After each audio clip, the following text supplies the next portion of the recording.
Hello, I'm Emma, and for our final presentation for Police in the Community class, I chose to focus on the youth program Badges for Baseball, started by the Ripken family.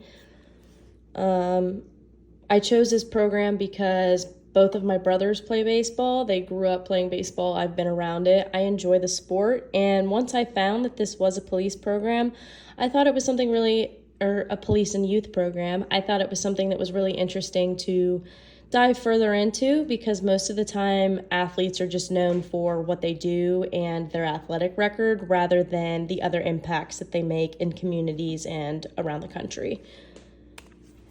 So, the history of the Badges for Baseball program. Badges for Baseball was co-founded in 2001 by brothers Bill and Cal Ripken Jr. in honor of their father, Cal Ripken Sr. If anybody is familiar with the baseball world, they know the Ripken last name.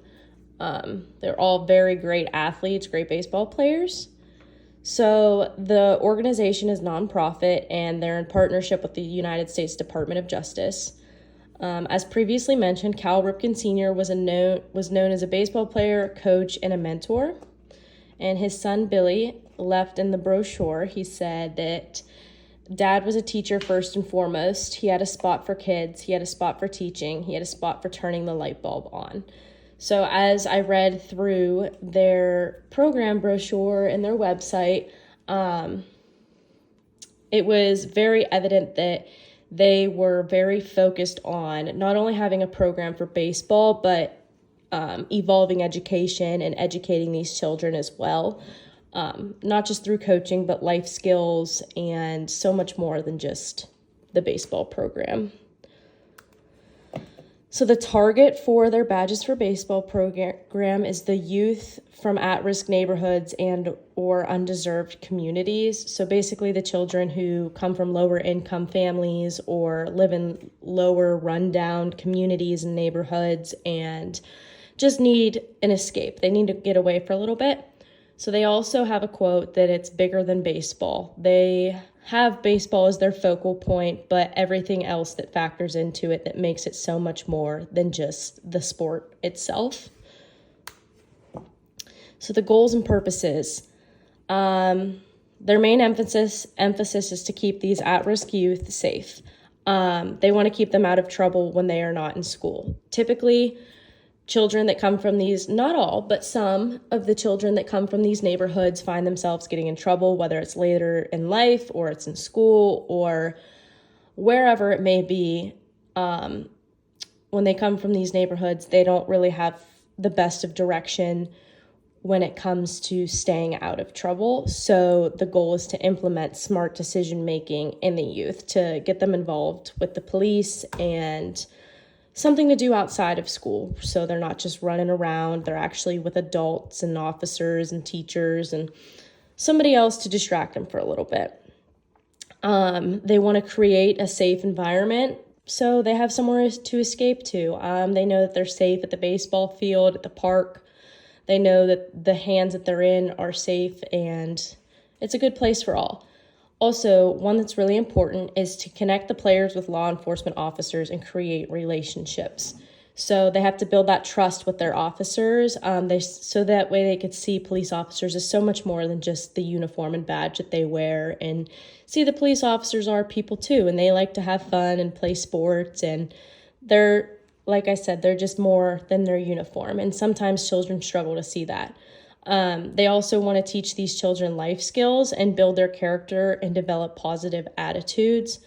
Sometimes when children come from undeserving neighborhoods or neighborhoods that are run down or lower income families, their attitude might not be the most positive. They're always working for something or seeing their parents struggle or whatever their situation may be, they may not have the best of attitude towards things. So with them getting out and working with these police officers and playing baseball, it can give them, a more positive outlook on things, that there are better things to come, and baseball could be their escape.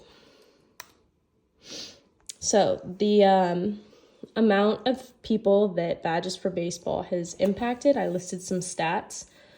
Over 1.4 million kids were served in 43 United States, including Washington, D.C. and the U.S. Virgin Islands. There is 824 youth partnerships and law enforcement agencies engaged in 331 cities and towns. So basically, they have formed that many relationships, that many partners, and that many different agencies and communities were willing to partner with the Ripken Foundation in order to make the program expand. Also, they have 25,869 different coaches, officers, teachers, volunteers, and other mentors. So once the program started to get big and expand over time, they found that they needed more than just police officers running the program. So they have other coaches volunteering. Sometimes parents were. It's still officer based, but they ran into, I guess, a little bit of a problem where they did not have enough officers from agencies and departments to volunteer as much time as they wanted because they were expanding so rapidly. And then I'll mention in the next slide, but there's 433 operational STEM centers that this has grown into as well. So badges for baseball evolving over time. Parks and fields were built in areas where they were needed. So in neighborhoods that didn't have the best parks or the best fields or were just run down and needed something to look at, the foundation expanded and donated a park and a field to them. As of 2022, the Ripken Foundation expanded to 112 parks with 20 fields, especially for special needs players.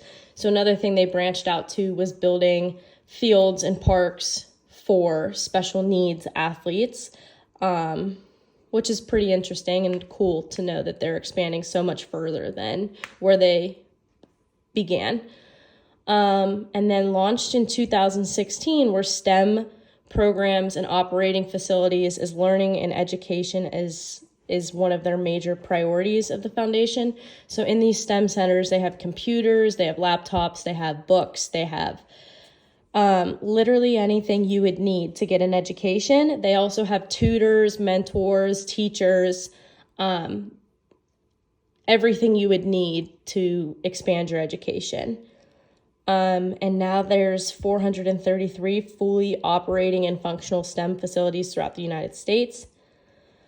And then in the 2022 summer camp, all of the campers that were invited and attended their summer camp were provided with full equipment from sponsors and donors. So some of the ones they mentioned were Under Armour and stuff like that. They just donated to the program, and the program and summer camp provided every athlete that they had in attendance with full gear, helmets, gloves, cleats, all of everything that they would need, which is pretty cool. And then all of my references were found from their brochure. My pictures came from there as well, and their website stays updating. And yeah, so that was that.